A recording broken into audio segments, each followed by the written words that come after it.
several languages here. As you can see that I have Dutch, Indonesian, English, and also Japanese. But please make sure that I'm not an expert at all, exception in Indonesian.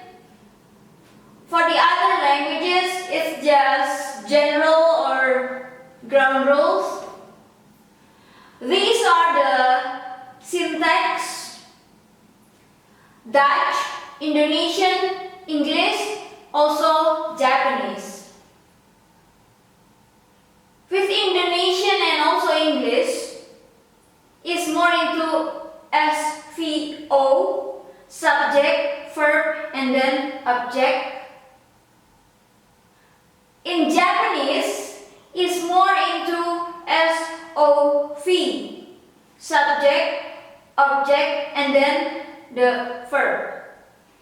In Dutch, I cannot say that it is SVO because sometimes if you have more than one verb in your sentence, which is two, for examples, one will be here after the subject and the other one, formally, academically, it has to be placed at the end of your sentence.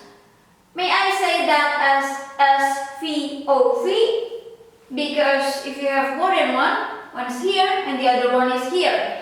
Even though this is the formal or the academic ways, when you have to write it in a correct way, you have to write the second one at the end of your sentence. But of course, in daily conversation, sometimes people just put it here. But for sure, if you have more than one verb, for example, if in English, go eating, the go and then go eating or go to eat, the go itself is gonna be here, and the eating or to eat is gonna be here in Dutch. Or will go, in Dutch, the will itself is gonna be here, and the go itself is gonna be here. So you will listen the subject and then the verb, subject, will, and then you will listen the other word first. Time signal, object, place, and then at the end of your sentence, you kind of know will doing what, will do what at the end of your sentence. But in daily conversation, not so far here, maybe here after the object or so. But it's not will and then go. So, what from my experience, my own experience, when I hear people say something about will do something, I have to listen because to make sure will do what, because there's so many possibilities after the will, will go, will something, you wait and wait and wait, and then after a while you might find out will do what. And that's what happened with Dutch sentence. Second one, if the time signal first or initial of the sentence at the beginning, the second position is still the verb itself, if one verb. Again, if the sentence consists of more than one verb, the second one will be at the end of the sentence. That's the formal one, but in daily conversation, maybe not here but a bit here. But for sure, not after this one. You have to wait a little bit, have a little bit patience, and then you get, oh, okay, we'll do something. Yeah, that's based on my own experience here. And the other two, there are several words. After you use that word, it will kind of kick your whole entire verb to the end of your sentence. There is list of the words. After you use one of those, it will be like this, and the verb itself here and here.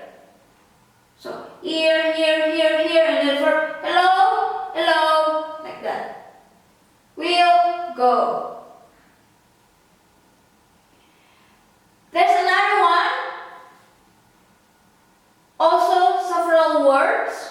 If you use one of them, right after, instead of the subject, it infers into the verb self first and then the subject. This word infers. So the position of the verb itself still at the second place, but it just switched between this and this because of this word. Remember the second verb here. But again, in daily conversation, maybe not so far, but a bit here. But don't expect to be here. No, it will be a bit far away. You have to wait a little bit. And what you mean with more than one verb? This is based on what I learned from several sources, whether in the courses or I learned by myself or so.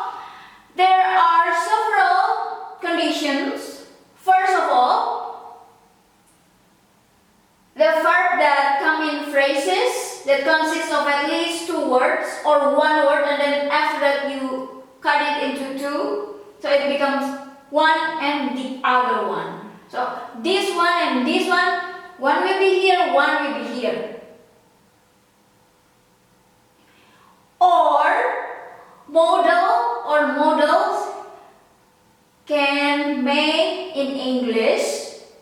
The modal itself, it's gotta be as the first verb, which is mostly at the second place of your sentence in the syntax, and then the word of the verb itself can swim, can go, can eat at the end of your sentence.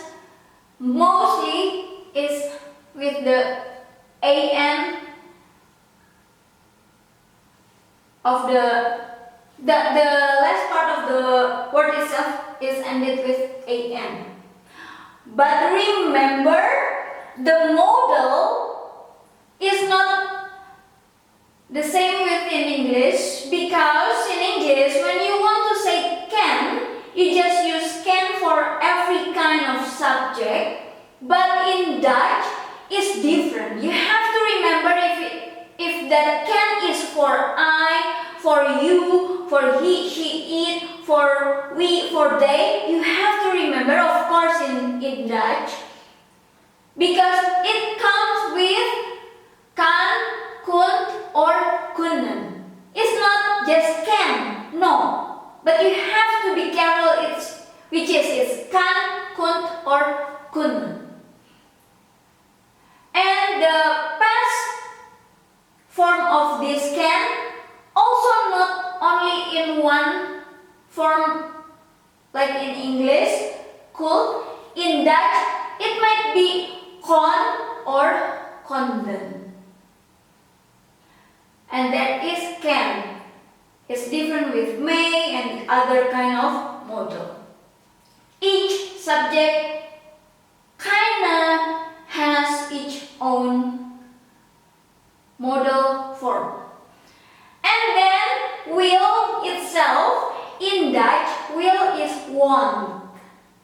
But be careful, because the want in Dutch is not just divided into he, she, it, I, you, we, they, but at least it has three kind of. One you use for I, the other one used for he, she, it. Mostly the verb itself is ended with T at the end. And for we, they, subject that comes in plural, is ended the verb with an.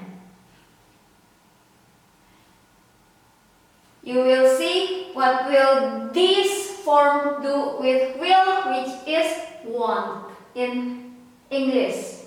Will in Dutch is want in English. The will itself in Dutch is this. Zal, zult, or zullen. You have to choose based on the subject. And for the past tense for this will, which is would in English, in Dutch also you have, well, this case at least you don't have 3 versions, you have 2 versions. One is zou, the other one is zouden. And now we will learn about this base form. One is for I, basically you don't add anything. For he, she, it, basically you add the T at the end. For subject that more than one or plural, you add the AN for your verb. That is for base form or infinitive. And the past simple, most of the times we add the TE, T, or this is T and E, but we read it as T or the. And for plural is ten and den. In English, for past simple, whether it's irregular or regular past, you just use one word of verb for every kind of subject, but in Dutch, no. You use at least 2 different kind of. And for the base form, in English you use at least 2 kind of, and in Dutch 3. That's why you have to pay attention at the subject that you use. And one more thing, I kind of find it's a bit overlap because I keep asking what's the difference when they use the past simple or irregular past and past participle, because sometimes for occasion that also happened in the past, instead of using these forms in Dutch, sometimes they use zijn, or we can translate it as is, mr, or to be in English. But of course it's not only zijn, because there's also others, because for I, for he, she, it, we use different, we don't use zijn. And have is have, and in Dutch it's not only have and has, but it has at least have, hebben, yeah, several of course. And then something. This form, also this form, used for past occasion. If you just get this one, this verb will be here or here. But if you have in this and this, this and this, this and this, this and this, the first part will be here, here, here. This part, this part, this part, this part, here, here, here, here. Or if it's not academically or formally, it might be here. But at least will not be here or here. Yeah. With that being said, maybe in Dutch there are at least 3 or 4 tenses. And for plural nouns, in English, you add the S or ES. In Dutch, some words you add the AN, because this one is A in Dutch, or apostrophe S or S. It depends on the noun that you use. Now we will talk about the. In English, there is the. In Dutch, there are 2 words for the. the. The is mostly used for objects or subject that created by God or nature or God most of the times, majority. Not all, but most of the time or majority. But for sure, the is used for plural nouns. And have is used for sure for small size object or subject. How do you know if the object or the subject or the noun is small? Based on here, the suffix that being added to the noun, y or ch. As you can see, if there's noun ended with suffix y or ended with suffix ch, the itself is have. But be careful, and this one for sure, if it's ended a and n, it means more than one or plural. For sure, the itself is the. Be careful, you might see y and ch, but there is s, yes or chus. It means it's small, but more than one. It's plural. That's why it becomes the. Small, yes, but more than one. Plural, yes, just the. And now we will learn about Japanese. As you can see here, SOC. Whether it's one verb or more than one, the position is at the end of the syntax or your sentence. And there is no determiner, there is no the in Japanese, and there's also no plural noun in Japanese. There are two tenses in Japanese. One is for the present time and the other one is for the past time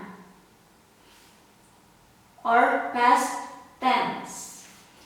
And to make a sentence into question in Japanese, you just have to add this hiragana letter, which is ka. It means is it? And in Japanese, that is different with the